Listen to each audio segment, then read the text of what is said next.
perfect, perfect, perfect.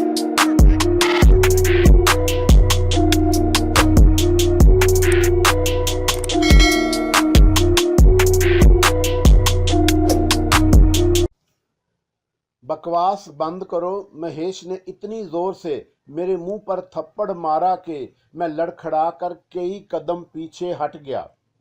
जलील कमीने, Mahesh Hulk फाड़ फाड़ कर चीखने लगा। अगर अब तूने वर्षा को मुर्दा कहा तो मैं तुझे जान से मार दूंगा। मैं भौंचका रह गया। साधना को होश ही नहीं था कि उसके इर्द गिर्द क्या हो रहा है। वो वर्षा की लाश से लिपट लिपट कर पिछाड़ें खा रही थी। ये शोरोगुल सुनकर आसपास के कमरों में मुकीम कुछ लोग अंदर घुसते चले आए। ओ कुतिया, तू क्यों शोर मचा रही है? महेश दौड़ता हुआ साधना की तरफ लपका तो मुझसे रहा ना गया। मैंने तेजी से आगे बढ़कर महेश को कमर से पकड़ लिया, वरना वो साधना के साथ न जाने क्या सलूक करता। वो किसी दरिंदे की तरह घुरा कर पलटा और मुझसे लिपट पड़ा। उसके दोनों हाथ मेरी गर्दन पर पहुंच गए। अगर उस वक्त लोगों ने दखल अंदाजी ना की होती तो वो यकीनन मुझे गला घोंट कर मार डालता। मैंने उसके जिस्म में भैंसे की सी ताकत महसूस की और मैं उसका मुकाबला नहीं कर सकता था। हालात के तेज धारे की जिद में अगर इंसान आकर ऐसी ऐसी पटखियां खाता है जिसका उसने कभी तसव्वुर भी नहीं किया होता। कुछ ऐसा ही मेरे साथ भी हुआ। किसी भी मौका पर मेरी सोची हुई कोई बात रूबे अमल नहीं हुई, हमेशा बरखिलाफ ही होता रहा था। अगर वर्षा ने खुदकशी करने से पहले खत ना लिखा होता तो मुझे और साधना को कानूनी झमेलों में पड़कर खासी दुश्वारियां पेश आती। इस खत की वजह से कोई पचीदगी पैदा नहीं हुई। महेश एक बार फिर पागल हो गया। फिलहाल पुलिस ने उसे अपनी तहवील में ले लिया, लेकिन ये बात साफ जाहिर थी कि उसे दिमागी अमराज के किसी अस्पताल में भेज दिया जाएगा। वर्षा की लाश पोस्टमार्टम के मरहले से गुजरकर दूसरे दिन वापस मिली थी और रात को उसे शमशान ले जाकर जला दिया गया। इन वाकयात को 5 दिन गुजर चुके थे। मैं और साधना बेदस्तूर होटल में थे और मैंने इन 5 दिनों में साधना को किसी वक्त भी मुस्कुराते हुए नहीं देखा। शंकर खानदान के आखिरी फर्द के चेहरे से बड़ी बेचारगी का अजहार होने लगा और ये एक फितरी बात थी। जो कुछ हो चुका है उसे इतनी जल्दी फरामोश कर देना एक नामुमकिन बात थी। अब ऐरान चलने की तैयारियां करो, छठी रात को इनका ने मेरे कान में कहा। मैं कोई जवाब देने की बजाय सिर्फ सर हिलाकर रह गया। जाहिर है कि अब मुझे ऐरान ही जाना था। एरज बख्तियारी से इंतकाम की कहानी मुकम्मल करना थी और वैसे भी अब हिंदुस्तान से मेरा दिल बुरी तरह उचाट हो गया। इस सरजमीन ने मुझे सिर्फ परेशानियां ही दी थीं। 10-12 दिन बाद जब मैंने साधना की हालत में कदरे बेहतरी देखी तो उसके सामने ऐरान चलने का ख्याल जाहिर किया। साधना चंद लम्हे खामोश रहकर आहिस्ता से बोली, कहीं भी चले चलो, अपने वतन से अब मुझे भी वहशत होने लगी है। इन फिजाओं में अब मुझे कभी सुकून नहीं मिलेगा। साधना का अंदिया मिल जाने के बाद मैंने तैयारियां शुरू कर दी। खुद साधना ने इन तैयारियों में बस इतना हिस्सा लिया कि वह जरूरी कागजात पर दस्तखत कर दिया करती थी। आखिर जब तैयारियां मुकम्मल हो गईं तो वर्षा की मौत के 22वें रोज हमने सरजमाने हिंदुस्तान को अलविदा कहा। तैयारा ईरान की तरफ परवाज कर रहा था। साधना मेरे बराबर बैठी हुई थी और इनका को मैंने अपने सर पर देख रहा था। ख्यालात के परिंदे मुझे माजी के जजीरों में उड़ा ले गए। मैंने उन जजीरों में एरज बख्तियारी को किसी मुश्तइल दरिंदे की तरह टहलते हुए देखा। फूलों के साथ रुबाबा की रानाइयां नजर आईं और इन्हीं फिजाओं में मुझे बाबा असफंदी यार की आवाज भी गूंजती हुई सुनाई दी। देख लिया सोहराब, वो कह रहे थे, मैंने तुझसे कहा था ना कि अगर तूने अपना वतन छोड़ा तो बेसकूनी तेरा मुकद्दर बन जाएगी। मैं एक गहरी सांस लेकर रह गया। बाबा असफंदी यार ने ठीक ही तो कहा था। ईरान से निकलकर मेरी जिंदगी अजाबों में घिर गई। अब देखना यह था कि वापस ईरान जाकर भी मुझे सुकून मिल सकेगा या नहीं। शहराज पहुंचकर मेरा जी चाहा कि मैं इस सरजमीन को सजदा करूं, इसकी खाक अपने सर पर डालूं, अपने मुंह पर मलूं। लेकिन अगर मैं ऐसा कर गुजरता तो लोग मुझे पागल समझते। मोहब्बत में शिद्दत हो तो उसके अजहार को लोग पागलपन समझते हैं। मैं और साधना एक होटल में ठहरे। अब इनका से गुफ्तगू करने के लिए बेचैन था। मुस्तकबल का लाहे अमल मुरत्तब करने के लिए उससे गुफ्तगू जरूरी थी, लेकिन साधना के सामने मैं इनका से मुखातब नहीं हुआ। ये मौका मुझे उस वक़्त मिला जब मैं गुस्ल करने के लिए बाथरूम में गया।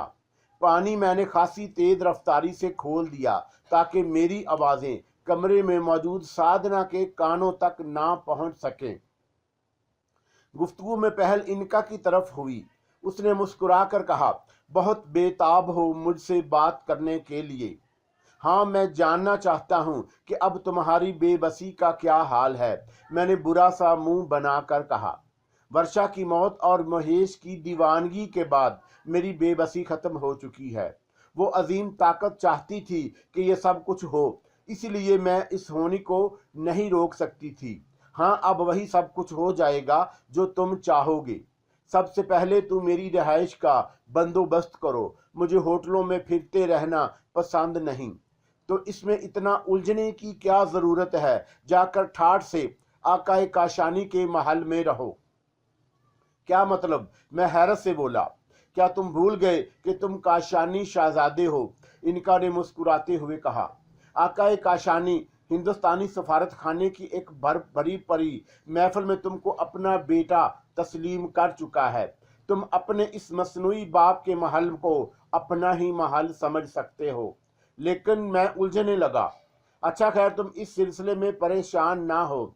आकाए काशानी तुम्हें लेने के लिए खुद ही यहाँ आ जाएगा। यहाँ होटल में?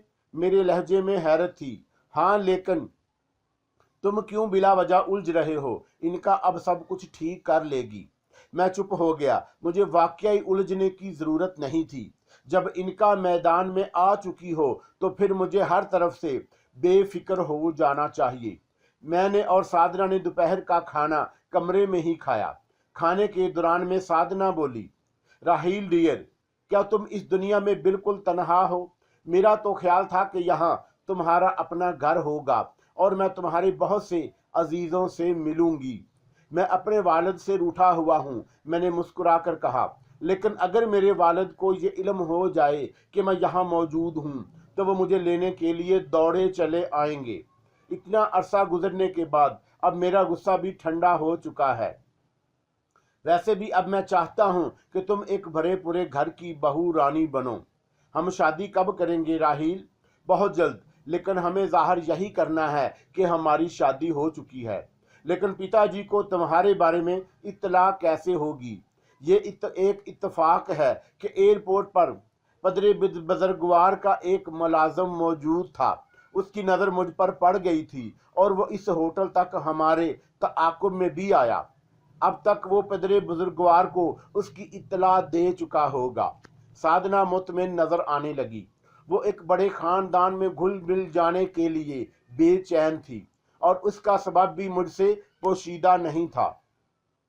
वो एक भरे पूरे घर में रहने की आदी थी। बहुत बड़ा खानदान था उसका जो सफ़े हस्ती से मिट चुका था। अब बेज़ाहिर उसकी हालत संभल गई थी, लेकिन मैं महसूस कर सकता था कि वो अंदर से बड़ी बूझल और बड़ी पस मुर्दा है। खाने के बाद हमने चाय पी। इनका मेरे सर से गायब हो चुकी थी। मुझे यहाँ के तारीखी मकामात आज ही दिखाना, साधना बोली। मैंने ईरान के बारे में बहुत कुछ पढ़ा है। ये मुझे ख्वाबों की सरजमीन महसूस होती है। मैं तुम्हें सारा ईरान घुमा दूंगा। जाने मन, तुम फिक्र क्यों करती हो? साधना ने फिर कुछ कहना चाहा, लेकिन उसी वक्त दरवाजे पर दस्तक हुई। मैंने सोचा शायद वेटर बर्तन समेटने के लिए कुछ जल्दी आ गया है। मैंने बुलंद आवाज में कहा, आ जाओ। दरवाज़ा खुला और आकाए काशानी अंदर दाखिल हुआ। मैं बौखलाकर खड़ा हो गया। गो के इनका की बातों के बाद आकाए काशानी की आमद किसी वक्त भी मतवक्के थी, लेकिन फिर भी मैं इस सूरत हाल को सामने पाकर मेरे हाथ पांव फूल गए। मेरे बच्चे आकाए काशानी दोनों हाथ फैलाकर मेरी तरफ बढ़ा। साधना भी जल्दी से खड़ी हो गई और मुझे आकाए काशानी के गले लगते देखकर उसने वही समझ लिया जो मैं उसे बावर कराना चाहता था। वो बड़ी आसूदगी से मुस्कुराने लगी। ये आपकी बहू हैं पिदरे मुअज्जम, मैंने साधना की तरफ इशारा करते हुए कहा। इनका नाम अब सरुवत है, ये साबक हिंदू हैं। आकाए काशानी ने बड़ी मोहब्बत से साधना के सर पर हाथ फेरा और मेरी तरफ देखते हुए कहा, मुझे इस पर तो कोई एतराज नहीं कि तुमने शादी कर ली, लेकिन अब मैं एक बार फिर तुम्हारी शादी की सारी रसूम पूरी करूंगा। उम्मीद है कि तुम्हें कोई एतराज नहीं होगा। जैसा आप मुनासिब समझें, मैंने बड़े सआदतमंदाना अंदाज में कहा। मुझे अब ये अदाकारी करते हुए कुछ मज़ा आने लगा। ज़ाहिर है कि इनका इस वक्त आकाए काशानी ही के सर पर होगी और इस वक्त जो कुछ हो रहा था वो सारी करिश्मा साजी इनका ही की थी। आकाए काशानी के साथ उसका सेक्रेटरी और कुछ दूसरे लोग भी थे। होटल के नीचे 2 बड़ी गाड़ियां खड़ी थीं। उन गाड़ियों में ये काफिला आकाए काशानी के महल की तरफ रवाना हुआ। बाद में जो बातें मेरे सामने आईं, उनसे पता चला कि आकाए काशानी ने मेरे बारे में अपने ख़ानदान को एक फर्जी कहानी सुनाई थी। इस कहानी के मुताबिक आकाए काशानी ने 25-30 साल कबल खुफिया तौर पर एक शादी की थी और मैं उनकी शादी का समर था। मेरी पैदाइश के 8 साल बाद मेरी माँ मर गई थी और मुझे आयाओं ने परवरिश किया था। फिर जब मैं जवान हुआ तो अपने बाप से इसलिए रूठ गया कि उसने मुझे ख़ानदान से अलग थलग रख छोड़ा था। अब आकाए काशानी की पहली बीवी अब तक जिंदा थी, लेकिन वो दोनों औलाद से महरूम थे। आकाए काशानी के दूसरे बहुत से एजाज उसके साथ ही रहते थे और उनसे मिलकर मुझे पहले ही मुलाकात में ये महसूस हो गया कि उन्हें मेरा दर्द बहुत गरां गुजरा है। आखिर वो बेचारे कैसे बर्दाश्त कर लेते कि आकाए काशानी का एक वारिस पैदा हो जाए और वह जिस दौलत की ताक में थे उनसे उनकी महरूमी एक दायमी शक्ल इख्तियार कर ले। ख़ास तौर से जमशेद को मेरा वजूद बहुत गरां गुजरा। वो आकाए काशानी का भतीजा था और कभी अमकानात यही थे कि वो आकाए काशानी का वारिस बनेगा। इस रात को आकाए काशानी के महल के एक सजे हुए कमरे में जब साधना मेरी आगोश की जीनत बनी हुई थी तो उसका चेहरा खासा निखरा निखरा सा था। आज वो बड़ी हद तक खुश थी। उसकी आंखों में माजी के अलमिये की परछाइयां धुंधली पड़ चुकी थीं। हम रात गए तक एक दूसरे की मोहब्बत में डूबे रहे और जब साधना सो गई तो मैंने अचानक अपने सर पर इनका की मौजूदगी महसूस की। एडवेंचर कैसा रहा फलक सेर? वो बाईं आंख दबा कर बोली। खासा दिलचस्प, मैंने मुस्कुराकर बहुत धीमी आवाज में कहा। मैं नहीं चाहता था कि साधना की आंख खुल जाए। जमशेद से होशियार रहना, तुम्हारी यहाँ आमद से वो तलमला गया है। हाँ, वो तो मैंने महसूस कर लिया था, लेकिन मुझे इन सब बातों से ज्यादा एरज बख्तियारी की फिक्र है। तुमने ये तो बताया ही नहीं कि उस सिलसिले में क्या चाहते हो। मुझे इस कदम कदम पर उसे जलील करना है। मेरे लहजे में शदीद नफरत थी। मैं उसे इतना परेशान कर देना चाहता हूँ कि वो खुदकशी के बारे में सोचने लगे। बस तो फिर अगले चंद रोज उसके लिए बड़े अजियतनाक होंगे। लेकिन तुम आकाए काशानी के सर से वापस क्यों आ गई? क्या फर्क पड़ता है? उसके सर पर अब मैंने अपना साया मुसल्लत कर दिया है। इनका ने जवाब दिया। मैंने सर हिलाया। मैं भूल ही गया था कि शिव जी से टकराव के बाद सैकड़ों इनकाएं पैदा हो चुकी हैं। वो सब मेरे साए हैं। हाँ, वो तो तुम्हें बता ही चुकी हो। आकाए काशानी परसों शाम को तुम्हारी शादी की तकरीब करेगा। कल तुम उससे कहकर एरज बख्तियारी को भी दावत दिलवा देना। जब वो यहाँ आ जाए तो तुम जो दिल चाहे उसका हशर करना। ये ठीक है, मैंने हंसकर कहा। ये मुलाकात बड़ी ड्रामाई रहेगी। अच्छा, अब मैं सोऊंगी, बहुत थक गई हूँ, इनका ने अंगड़ाई लेते हुए कहा। सो जाओ, मुझे भी नींद आ रही है, मैंने कहा और कहकर आंखें बंद कर लीं। आज मैं एक अनोखा सा कल्बी सुकून महसूस कर रहा था। दूसरी सुबह साधना को लेकर आका काशानी को सलाम करने उसके कमरे में गया। अच्छा हुआ तुम दोनों आ गए, आका काशानी ने मुस्कुराकर कहा। बैठो, मैं चाहता हूं कि तुम्हारी शादी की तकरीब में तुम दोनों के मशवरे भी शामिल रहें। कल शाम को मैं ये तकरीब कर रहा हूं, तकरीबन 1000 आदमियों को मदऊ कर रहा हूं। तुम इस फहरिस्त पर नजर डाल लेना, अगर इसमें कोई इजाफा करना चाहो तो वो भी कर देना। जो आपका हुक्म, मैंने सर झुका कर कहा। आपकी ख्वाहिशात हमारे लिए हुक्म ही का दर्जा रखती हैं, साधना ने फारसी में कहा। तो आका काशानी उछल पड़े। तुम फारसी भी जानती हो? जी हाँ पदरे बुजुर्गवार, लेकिन कल तुम सिर्फ अंग्रेजी में बोलती रहीं। सब मुझसे अंग्रेजी में बोलते रहे, इसलिए मैं भी इसी जबान में जवाब देती रही, साधना ने मुस्कुराकर कहा। आका काशानी ने काफी देर तक इस बात पर मसर्रत का इजहार किया। नाश्ता हम तीनों ने उसी कमरे में किया। फिर मैंने आका काशानी से कहा कि मैं साधना को घुमाने ले जाऊं।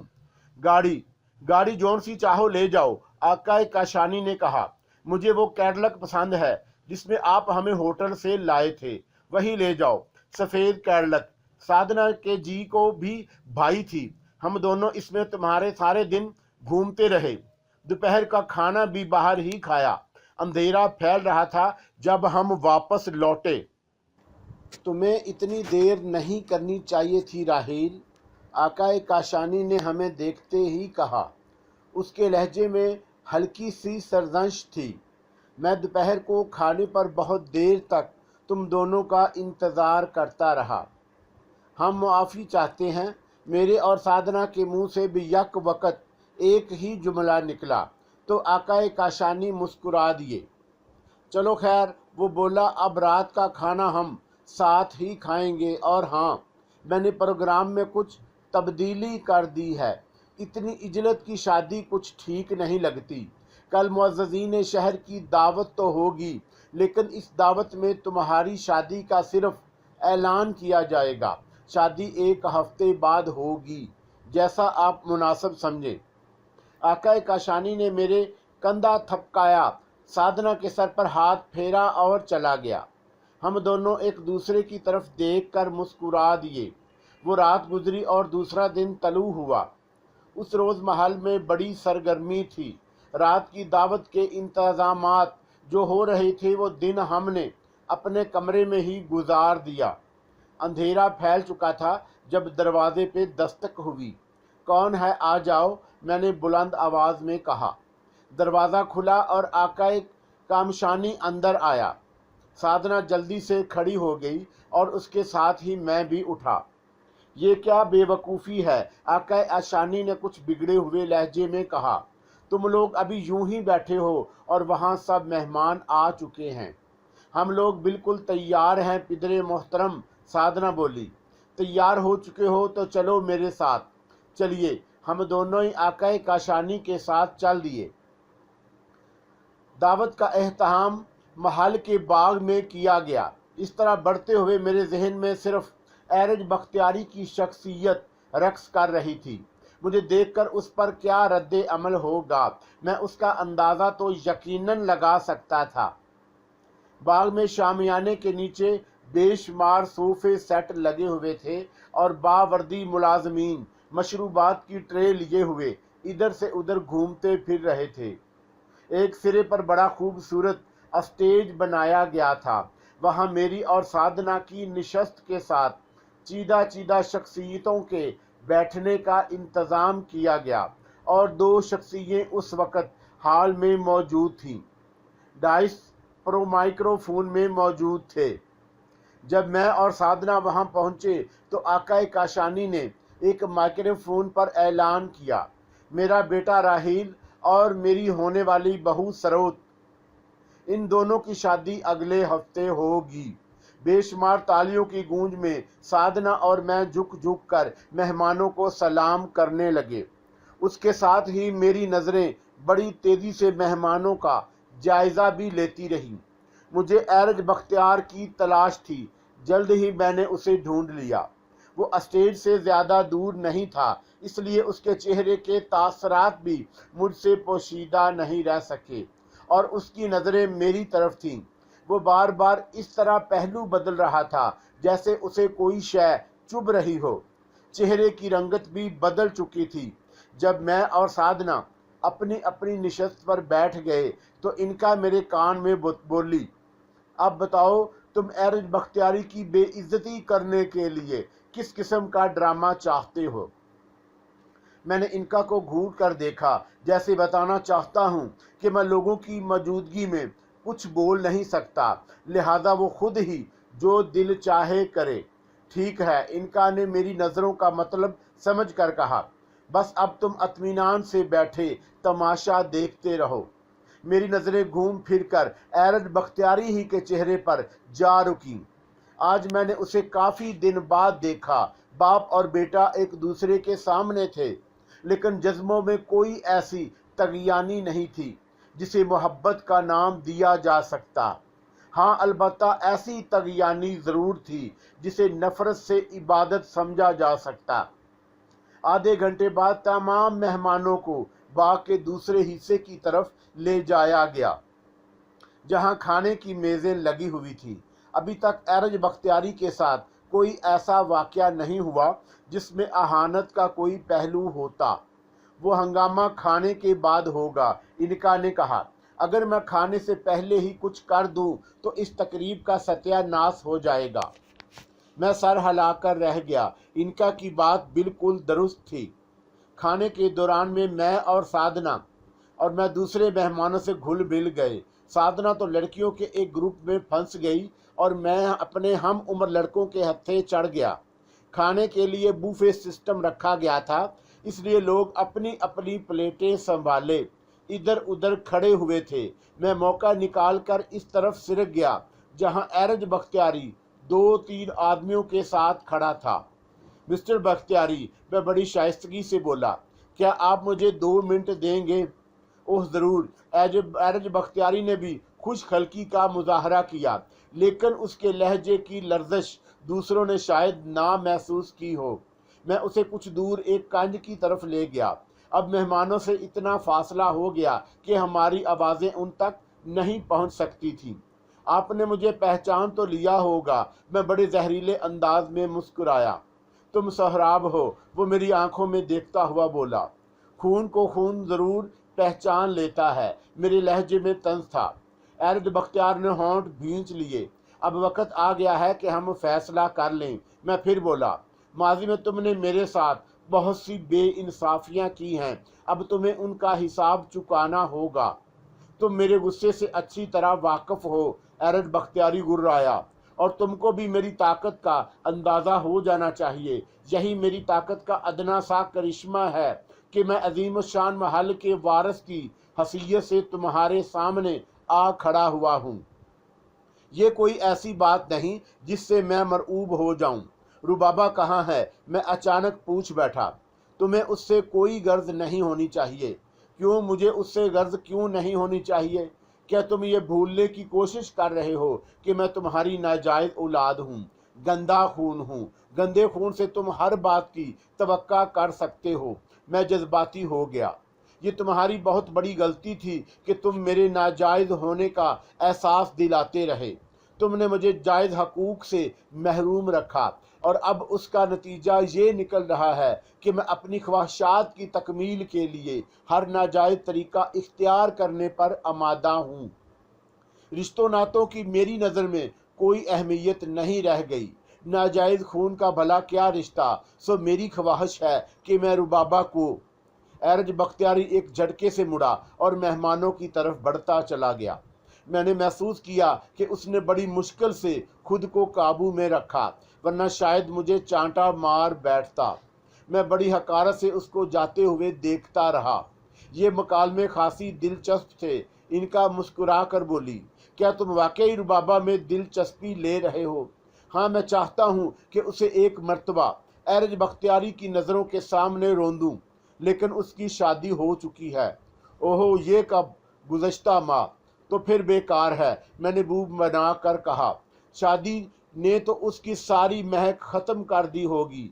मैंने तुम्हारे लिए कई खूबसूरत लड़कियां तलाश की हैं, उन्हें पाकर तुम्हारा जी खुश हो जाएगा। फिलहाल मैं सिर्फ एरज बख्तियारी से निमटने के मूड में हूँ।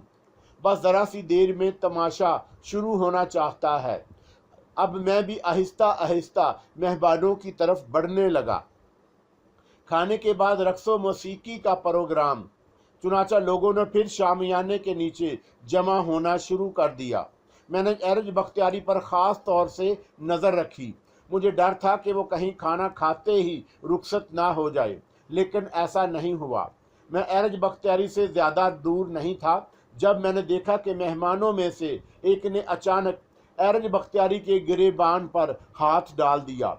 शोधे बदमाश, वो गर्ज रहा था, क्या तुम्हें शुरफा की महफिल में शरीक होने के आदाब नहीं आते? एरज बख्तियारी दम खुद सा नजर आने लगा। शायद उसे खुद भी नहीं मालूम था कि उससे क्या हो गया। फिर उससे पहले कि वो कुछ सोचने समझने के काबिल होता, उसके जबड़े पर बड़े जोर का मुक्का पड़ा। तमाशा शुरू हो चुका है, इनका ने मेरे कान में कहा। क्या हुआ, क्या हुआ? लोग चीखते हुए उसकी तरफ दौड़ पड़े। एरज बख्तियारी का मद्दे मुकाबल खासा तनुमंद था। उसका मुक्का खाकर एरज बख्तियारी ढेर हो गया, लेकिन उसने उठने में देर नहीं लगाई और धाड़ता हुआ अपने मद्दे मुकाबल पर टूट पड़ा। अगर लोग बीच में ना पड़ जाते तो दोनों फरीक एक दूसरे का बुरा हाल कर डालते। पता चला कि एरज बख्तियारी ने उस शरीफ आदमी की बीवी को आंख मारी थी। ये बकवास है, गलत है, एरज बख्तियारी धाड़ने लगा। शर्म करो, इस शरीफ आदमी की बीवी भी बोल पड़ी। और फिर लोगों की ये आदत सी होती है कि वो औरत के तरफ से बोलते हैं। एरज बख्तियारी पर इतनी लान तान हुई कि वो बौखला गया। इस मौका पर आका काशानी ने भी दखल अंदाजी की और कहा, मिस्टर बख्तियारी, मुनासिब होगा कि अब आप यहाँ से फौरन चले जाएं। आइए मैं आपको आपकी कार तक छोड़ आऊं। मैंने एरज बख्तियारी की पुश्त पर हाथ रखकर उसे मौका वारदात से अलग ले जाने की कोशिश की। एरज बख्तियारी सांप की तरह बल खाता हुआ चल पड़ा। बस यूं समझो कि तुम्हारे साथ ऐसे वाक़यात अब रोज़ हुआ करेंगे, मैंने आहिस्ता से कहा। राह चलते तुम्हारे सर पर चपटे पड़ा करेंगी, तुम घर से निकलते हुए खौफ खाने लगोगे। सोहराब, एरज बख्तियारी दांत पीसता हुआ बोला, अगर ये तुम्हारी हरकत है तो समझ लो कल तक तुम्हारी लाश भी कहीं नहीं मिलेगी। तुम्हारी मुजरमाना बादशाहत का सिक्का मुझ पर नहीं चलेगा। मेरी जान, तुम तसव्वुर भी नहीं कर सकते कि अब तुम्हारा मुकाबला किससे है। देखा जाएगा, एरज बख्तियारी ने गुस्से से हाँफते हुए कहा और अपनी कार का दरवाज़ा खोलने लगा। मैं बड़ी हकारत से हंसा और वापसी के लिए बुड़ गया। जाहिर है कि अभी एरज बख्तियारी को मेरी ताकत का अंदाज़ा नहीं था। लोग अभी तक वहीं जमा थे और आका काशानी उससे जोड़े से माफ़ी मांग रहा था। आपका इसमें कोई कसूर नहीं मोहतरम, वो शरीफ आदमी बोला। आप मुझे क्यों शर्मिंदा कर रहे हैं? आपके साथ ये ज़्यादती बहरहाल मेरे घर में हुई है, इससे क्या होता है? अब आपको क्या मालूम कि कौन फितरतन कैसा है। हम एरज बख्तियारी के बारे में ये सोच भी नहीं सकते थे कि एक आदमी बड़बड़ाया। जो लोग एरज बख्तियारी से वाकिफ हो गया, ये चहमगोइयाँ जारी रहीं। मौसीकी का प्रोग्राम 1 बजे का था। उसके खात्मे पर मेहमानों ने रुखसत होना शुरू किया। इस तकरीब में प्रेस के कुछ लोग भी थे। उन्होंने अपने अखबार में एरज बख्तियारी के मुतल्लक ऐसी सुर्खियाँ लगाईं कि वह उन्हें पढ़कर तलमगा गया। उसकी सारी इज्जत खाक में मिल गई। उसी रोज़ तीसरे पहर को जब मैं और साधना कैडलक में बैठे एक सड़क से गुजर रहे थे तो बराबर से गुजरने वाली कार से बेपनाह गोलियां बरसाई गईं। बीक वक्त 2 आस्तीन गनों के दहाने खुल गए। असूलन तो कैडलक को इस तरह छलनी हो जाना चाहिए था। इसमें अगर चूहा मौजूद हो तो वो भी ना बच सके, लेकिन इनका पहले ही होशियार थी। उसने फायरिंग करने वालों के हाथ ऊपर उठा दिए और सारी गोलियां फिजा में बिखर गईं। इस फायरिंग से सड़क पर भगदड़ मच गई और मैंने बुखला कर ब्रेक लगा दिए। जिस कार से फायरिंग हुई थी वो एक खंबे से जा टकराई। जाहिर है कि ऐसा होने में भी इनका ही का दखल रहा होगा। हादसा इतना ज़बरदस्त था कि इस कार में मौजूद तीनों आदमियों का कीमा बन गया। साधना सहम कर मेरे बाजू से लिपट गई। ये क्या हुआ राहील? मैं क्या कह सकता हूँ जाने मन। मैंने उसकी पीठ थपकी। हालांकि मैं बखूबी समझ गया था कि फायरिंग करने वाले एरज बख्तियारी ही के आदमी थे। रात की तकरीब में एरज बख्तियारी ने मुझे कत्ल की धमकी दी थी। इस हादसे की वजह से ट्रैफिक जाम हो गया। फायरिंग चौका फिजा में हुई थी, इसलिए लोगों की तवज्जो मेरी तरफ मबजूल नहीं हो सकी, वरना उनके इस्तफारात मुझे बौखला कर रख देते। इनका मेरे सर पर लेटी मुस्कुराती हुई कह रही थी, तुम्हारे हर दुश्मन का अंजाम इतना ही भयानक होगा फलक शेर। साधना की मौजूदगी के बायस मैं इनका का जवाब नहीं दे सका। पुलिस जल्दी मकामे हादसा पर पहुंच गई और सिपाहियों की दौड़ो धूप से ट्रैफिक का जमूद टूट गया। मैंने कुछ आगे जाकर एक होटल के सामने गाड़ी रोक दी, क्योंकि साधना ने लेमन स्क्वैश पीने की ख्वाहिश की थी। फायरिंग ने उसके असाब पर बुरा असर डाला था। एक गोशे की मेज पर बैठकर मैंने उसके लिए लेमन स्क्वैश मंगवाया और फिर खड़ा होता हुआ बोला, मैं अभी 5 मिनट में आता हूँ डार्लिंग, मुझे एक ज़रूरी फ़ोन करना है, भूल गया था। साधना ने अपने खूबसूरत सर के हसीन जुम्मश से मुझे जाने की इजाज़त दी और मैं हाल के उस कोने की तरफ बढ़ गया जहां ग्राहकों की सहूलत के लिए टेली बूथ बना हुआ था। वहां से मैंने एरज बख्तियारी को फ़ोन किया। नंबर मुझे मालूम ही था। अगर इस अरसे में नंबर तब्दील हो गए होते तो मैं उसके बारे में एक्सचेंज से मालूम कर लेता, मगर उसकी ज़रूरत ही नहीं पेश आई। हेलो, दूसरी तरफ से कहा गया और मैंने एरज बख्तियारी की आवाज़ पहचान ली। सोहराब स्पीकिंग, मैंने बड़े गंभीर लहजे में कहा। तुम? वो चौंक पड़ा। मेरी आवाज़ सुनकर शायद तुम्हें हैरत हुई है। मैंने चुभते हुए लहजे में कहा, तुम्हें तो गालबन इस इत्तला का इंतज़ार होगा कि सोहराब के जिस्म को गोलियों से छलनी किया जा चुका है, लेकिन इसके बरखिलाफ मैं तुमको ये इत्तला देना चाहता हूँ कि मैं तुम्हारे इन तीनों आदमियों के जिस्मों का कीमा बना चुका हूँ। मुझे दूसरी तरफ से कोई जवाब नहीं मिला। एरज बख्तियारी सन्नाटे में आ गया। क्या सांप सूंघ गया है एरज बख्तियारी?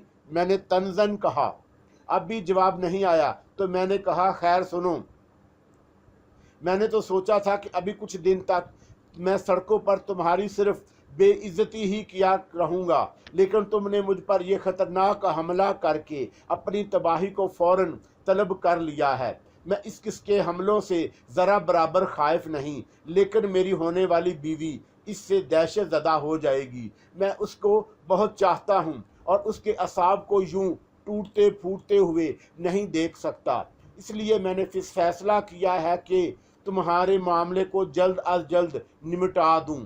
अब मुकम्मल तबाही का इंतज़ार करो। मुमकिन है इस मरतबा एरज बख्तियारी जवाब में कुछ कहता, लेकिन इस मरतबा मैंने खुद ही उसका जवाब सुनने की जहमत गवारा नहीं की और सिलसिला मुंतके करके बूथ से बाहर निकल आया। क्या इरादे हैं फलक शेर? इनका बोली। ये मैं तुमको इत्मीनान से बताऊंगा। मैं ज़ेरे लब बड़बड़ाया और साधना की तरफ बढ़ता चला गया। साधना ने अभी लेमन स्क्वैश का सिर्फ 1/3 गिलास पिया था। तुम कुछ नहीं पियोगे? उसने मुझसे कहा। मैं सिर्फ कहवा पीऊँगा, मैंने कहा और वीटर को बुलाने के लिए इशारा किया। कुछ देर बाद हम दोनों होटल से निकले और घर की तरफ चल पड़े। वहाँ पहुँचते ही साधना को लड़कियों ने घेर लिया। आका काशानी के ख़ानदान की लड़कियां साधना के गर्विदा हो गईं। अगर उनका बस चलता तो वो मिनट भर के लिए भी उसे मेरे पास ना छोड़ती। मैं अकेला अपने कमरे में पहुंचा और थके हुए अंदाज में बिस्तर पर ढेर हो गया। इनका जो मेरे सर पर लेटी हुई थी उठकर बैठ गई। अब मैं पहले तो एरज बख्तियारी के पूरे गिरोह का किला कमा करना चाहता हूँ और उसके बाद एरज बख्तियारी की मौत। नहीं, मैं उसे गिरफ्तार होते हुए देखना चाहता हूँ। अखबारात में उसकी इतनी रुसवाई होनी चाहिए कि वो खुदकशी कर ले। ठीक है, बहुत जल्द ये सब कुछ हो जाएगा। मेरी शादी से पहले पहले सारे हालात मामूल पर आ जाने चाहिए। अब मैं एक पुरसकून ज़िंदगी गुजारना चाहता हूँ। इन हंगामों से तबीयत ऊब गई है। फिक्र मत करो, तुम्हें एक पुरलतुफ़ हनीमून मनाने का मौका फराहम करूंगी, इनका ने मुस्कुराकर कहा। उसके बाद मुझे तुमसे रुखसत होना है। ओह, मैं यकलख्त उठकर बैठ गया। तुम चली जाओगी इनका? हाँ, इनका ने आहिस्ता से कहा। अब तक मैं सिर्फ इसलिए रुकी हुई थी कि मुझे अपना वादा पूरा करना था। एरज बख्तियारी के खात्मे पर मेरा वादा पूरा हो जाएगा और मैं चली जाऊंगी। लेकिन मेरा क्या होगा? मैंने परेशान होकर कहा। तुमने ये वादा भी तो किया था कि मुझे आखिरी सांस तक के लिए एक पुरअसाइश जिंदगी मुयस्सर आएगी। वो तो आ चुकी है। तुम आका काशानी की दौलत को अपने लिए कम समझते हो? लेकिन तुम्हारे जाते ही आका काशानी। इसकी फिक्र मत करो, इनका ने मेरी बात काटते हुए कहा। मेरे जाने के बाद भी आका काशानी की फितरत में कोई तब्दीली नहीं आएगी। वो तुमको बेदस्तूर अपना बेटा समझता रहेगा। उसका भतीजा जमशेद तुम्हारे लिए खतरा बन सकता है, लिहाजा जाते जाते मैं उसका भी कुछ बंदोबस्त कर दूंगी। मेरे बाद तुम्हारी पुरअसाइश और पुरसकून जिंदगी में कोई रखना नहीं पड़ेगा। मैं चुप हो गया। ये मुझे बड़ा अजीब सा लग रहा था कि अब इनका मुझसे हमेशा के लिए जुदा हो जाएगी। दूसरे दिन वो हंगामे शुरू हो गए जिन्होंने एरज बख्तियारी को बुरी तरह बौखला दिया। इनका मुझे रिपोर्टें देती जा रही थी और अखबारात से उनकी तस्दीक हो रही थी। एक दिन एरज बख्तियारी के 2 कमार खानों पर छापा पड़ा और बहुत से आदमी गिरफ्तार कर लिए गए। दूसरे रोज़ असमत फरोशी के अड्डे जिद में आए। तीसरे रोज़ एक रक्स गाह पर छापा मारकर स्मगलिंग की शराब बरामद हुई। एक एक करके एरज बख्तियारी की आमदनी के सारे जराए टूट फूट कर बिखर गए। सारे ग्रोह का शराजा बिखर गया। गिरफ्तार शुदगान पर पुलिस का तशद्दुद जारी था। उनसे उनके सरबराह का नाम पूछने की कोशिश जारी थी। आखिर चौथे रोज किसी की जुबान पर एरज बख्तियारी का नाम आ ही गया और पुलिस उसकी क़यामगाह का तरफ दौड़ पड़ी। दूसरी तरफ एरज बख्तियारी को महसूस हुआ कि अब उसकी शामत भी आना ही चाहती है। चुनाचा वो भेस बदल कर अपनी एक खुफिया क़यामगाह में मुंतकिल हो गया और उसने शहराज से फरार हो जाने की तैयारियां शुरू कर दी। ये शहर छोड़ने से पहले वो अपनी बची खुची मता समेट लेना चाहता था कि किसी और जगह जाकर नए सिरे से जिंदगी का आगाज करने में उसे ज्यादा दुश्वारी ना हो। इनका के जरिए से इस खुफिया क़यामगाह को भी पुलिस के इल्म में ले आई, लेकिन मैंने उसे रोक दिया। इस आखिरी स्टेज पर भी कुछ पार्ट अदा करना चाहता हूँ। मैंने उससे कहा, तुम मुझे उस बिल तक ले चलो जहाँ उसने पनाह ली है। जब तुम कहो ले चलूँ। आज ही रात को। मैंने कहा, आज मैं ड्रॉप सीन कर देना चाहता हूँ क्योंकि कल मेरी शादी है। रात को किस वक्त चलोगे? बस अंधेरा फैलते ही रवाना हो जाना चाहिए। ठीक है। शाम को मैंने साधना से ये बहाना बनाया कि मुझे अपने एक पुराने दोस्त की इयादत के लिए जाना है और 11 बजे तक लौट आऊँगा। रात के खाने से फारग होकर मैंने कैडलक निकाली और रवाना हो गया। रास्तों के बारे में मुझे इनका बताती रही। तुम्हें एक काम करना होगा, मैंने राह में इनका से कहा। बस वो रिवाल्वर या कोई दूसरा हथियार इस्तेमाल ना करने पाए। तो क्या उससे कुश्ती लड़ने का इरादा है? वो इनका हंस कर बोली। हाँ, मैंने दांत पर दांत जमा कर कहा। आज मैं उसे इतना मारना चाहता हूँ कि वो अपने कदमों पर खड़ा ना रह सके। आज मुझे उन कोड़ों की अजियत याद आ रही है जो उसने मेरे जिस्म पर बरसाए थे। वहाँ एक आदमी और भी मिलेगा, उसे तुम संभाल लेना। अच्छी बात है। मैं होंठ भींचे हुए ड्राइविंग करता रहा। मुझे अपने माजी के वो लम्हे याद आ रहे थे जब तकलीफ़ें मेरा मुकद्दर बनी हुई थी और मैं इन तमाम तकलीफ़ों का जिम्मेदार एरज बख्तियारी ही को समझता था। आज मुझे वो सारे हिसाब चुकाने थे। एक जगह इनका ने मुझसे गाड़ी रोकने के लिए कहा। वो तीसरे दर्जे के लोगों की एक बस्ती थी जहाँ के एक मकान में एरज बख्तियारी छुपा हुआ था। कैडलक उस बस्ती में दाखिल हुई तो बहुत से लोग मतवज्जा हो गए, लिहाजा इनका ने उसे कुछ फासले पर ही छुड़वा दिया। पैदल चलकर तुम 10 मिनट में उस मकान तक पहुंच सकते हो, इनका ने कहा। परवाह मत करो, मैं पैदल चलने से घबराता नहीं हूँ। मैंने गाड़ी मुतकफल की और इनका के बताए हुए रास्ते पर चल पड़ा। 7-8 बजे चलने के बाद इनका ने इशारे से कहा, वो जिस मकान के सामने कोड़े का ड्रम है वही तुम्हारा शिकार मौजूद है। मैंने पुरजोश अंदाज में सर हिलाया। खुद ब खुद ही मेरी रफ्तार भी कुछ बढ़ गई। अचानक एक ऐसा वाकया हो गया कि मैं परेशान हो गया। इनका के चेहरे पर यक भी कुछ अज़तराब पैदा हुआ और वह मुझसे कुछ कहे बगैर ही मेरे सर से गायब हो गई। मैं उसके इस तरह गायब हो जाने का सबब समझने से कासर था, लेकिन इस परेशानी के बावजूद मेरे कदम बराबर उठते रहे। चौंका मैं रास्ते भर एरज बख्तियारी के बारे में सोचता रहा था, इसलिए मेरा इश्तिआल इंतहा को पहुंचा हुआ था। मैं जल्द अज जल्द किसी दरिंदे की तरह एरज बख्तियारी पर टूट पड़ना चाहता था। मैं इस मकान के दरवाजे पर पहुंच गया। शायद मैं पूरी कुव्वत से दरवाज़ा पीट डालता, लेकिन उसी वक़्त अचानक दरवाज़ा खुल गया। एक आदमी बाहर आने को था, लेकिन मुझे एकदम सामने पाकर वह बुखलाए हुए अंदाज में 2-3 कदम पीछे हट गया और मैं तेज़ी से अंदर दाखिल हुआ। उस आदमी का नाम जाहिद था। वो और बख्तियारी के गुरूह में उसकी बस इतनी अहमियत थी कि वो नकब ज़नी में अपना जवाब नहीं रखता था। उसकी जिस्मानी हसीयत भी कुछ भी नहीं थी। वो बिल्कुल धान पान सा आदमी था। मैंने अपने पीछे दरवाज़ा बंद कर दिया ताकि राह चलते लोग इस तरफ मतवज्जा ना हों। जाहिद मुझे देखकर वक्ती तौर पर तो बौखला गया, लेकिन जल्द ही संभल गया। वो मुझ पर टूट पड़ा और इसका ये टूट पड़ना भी शायद बुखलाहट ही थी, क्योंकि वो इन मामलात में बिल्कुल कोरा था। मैंने 3-4 हाथ दांत झाड़े तो उसकी तबीयत बिल्कुल साफ हो गई। फिर एक घौंसा खाकर वो इस तरह गिरा कि उठने की कोशिश भी नहीं कर सका। मैंने ही उसे गिरेबान से पकड़कर उठाया और सांप की तरह फुंकारा, कहाँ है तुम्हारा गुरु? जाहिद सारी जान से कांप रहा था। उसने उंगली से एक कमरे की दरवाजे की तरफ इशारा किया, लेकिन मुझे उसका यकीन नहीं था। एरज बख्तियारी अगर इतना करीब होता तो इस उधम चौकड़ी की आवाज़ें उसे कमरे से निकलने पर मजबूर कर देती। मैं जाहिद को गिरेबान से पकड़कर घसीटता हुआ उस दरवाजे तक ले गया। फिर मेरी एक ही ठोकर दरवाजे को चौपट खोलने के लिए काफ़ी थी। अंदर दाखिल होते वक्त भी जाहिद को घसीटते लिए चला गया, लेकिन वहां का मंजर देखते ही उसका गिरेबान मेरे हाथ से छूट गया। एरज बख्तियारी एक मामूली से बिस्तर पर पड़ा हुआ था और उसकी बाछों से खून की लकीरें बह रही थी। मैं दम नचूड़ खड़ा हो गया। ये बात तो मैंने सोची ही नहीं कि यहाँ मुझे एरज बख्तियारी की लाश मिलेगी। इस वक्त इनका मेरे सर पर आ गई और आते ही बोली, मुझे अफसोस है फलक शेर, एरज बख्तियारी का इरादा तो कुछ और ही था, लेकिन अचानक उस पर मायूसी की इतनी शदीद यलगार हुई कि वो खुदकुशी कर बैठा।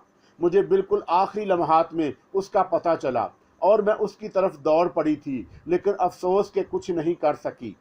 मैं पथराई हुई आंखों से एरज बख्तियारी की लाश की तरफ देखता रहा।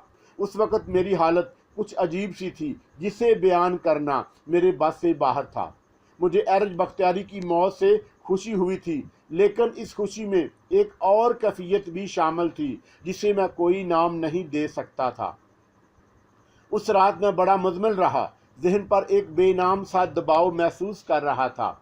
इसी दबाव ने मुझे रात गए तक सोने नहीं दिया, लेकिन जब मैं सोया तो बहरी गहरी नींद सोया।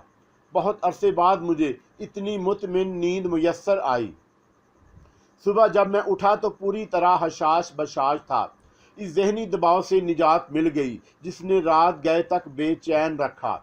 उस रोज़ के अखबारात में एरज बख्तियारी की लाश का फ़ोटो छपा था। मैंने रात को फ़ोन पर पुलिस को ये इत्तला दे दी कि एरज बख्तियारी की लाश कहाँ से मिल सकती है, लेकिन मैंने पुलिस को अपना नाम नहीं बताया और आज महल में भी हर तरफ उसी के बारे में चैमगोइयाँ हो रही थीं। वो दिन इस एतबार से भी बड़ा हंगामा खेज था कि शाम को होने वाले जश्न की तैयारियां बड़े ज़ोरों शोर से जारी थीं। आका काशानी के महल को भी दुल्हन की तरह सजाया जा रहा था। उस दिन के वाक़यात अब भी मुझे एक सुहाने ख्वाब की तरह याद हैं। हाय वो रात! साधना दुल्हन के रूप में देखकर मेरा दिल झूम उठा। जब मैं उजला अरूसी में दाखिल हुआ तो वहाँ ऐसी शर्माई शर्माई सी थी जैसे आज मैं पहली बार उसके करीब होने वाला हूँ। जब मैं उसके करीब बिस्तर पर बैठा तो मुझे इनका की आवाज़ सुनाई दी, फलक शेर। मैं चौंक कर अपने सर की तरफ मुतवज्जा हुआ। दिन भर के हंगामों में इनका तो मेरे जहन से महू ही हो गई थी। अब तुम अपनी दुल्हन के साथ एक खुशगवार रात गुजारो, इनका ने मुस्कुराते हुए कहा। मैं अब चलती हूँ, मुझे इजाज़त दो। मेरा दिल से एक हौक सी उठी। और मैं ये फैसला नहीं कर सका कि मुझे क्या कहना चाहिए। मुझे यकीन नहीं आ रहा था कि आज इनका चली जाएगी, वो इनका जिसके साथ मैंने अपनी ज़िंदगी का अहम तरीन दौर गुजारा। सुनो, इनका बोली, तुम्हें इस पुरमसरत मौके पर गमगीन नहीं होना चाहिए। मुझे मुस्कुराते हुए रुखसत करो, हमें एक ना एक रोज़ तो जुदा होना ही था। मैंने तुमसे अपना एक काम करवाने के इवज़ जो वादे किए थे वो पूरे हो चुके हैं। यकीनन अब तुम इनका को धोखेबाज नहीं समझोगे। मेरी पलकें भीग गईं, लेकिन इनका की ख्वाहिश पर मैं भी मुस्कुरा दिया। अजीब सी मुस्कुराहट थी ये। इनका भी मुस्कुराई और मैंने महसूस किया जैसे वो भी उदास हो, और फिर वो चली गई। एक अजीम और नाकाबिले तस्खीर ताकत इनका। मुझे इस बात का बहुत अफसोस है कि इनका की रुखसत पर मैं कुछ इल्वदाई अल्फाज नहीं कह सका। साधना की मौजूदगी मुझे बोलने से रोके रही, लेकिन मेरी आंखों ने इनका से बहुत कुछ कहा। वही सब कुछ मेरी आंखों में तहरीर हो गया जो एक दोस्त अपने किसी अजीज दोस्त को जुदा करते वक्त कहता है। अल्लाह हाफिज दोस्तों, अल्लाह हाफिज।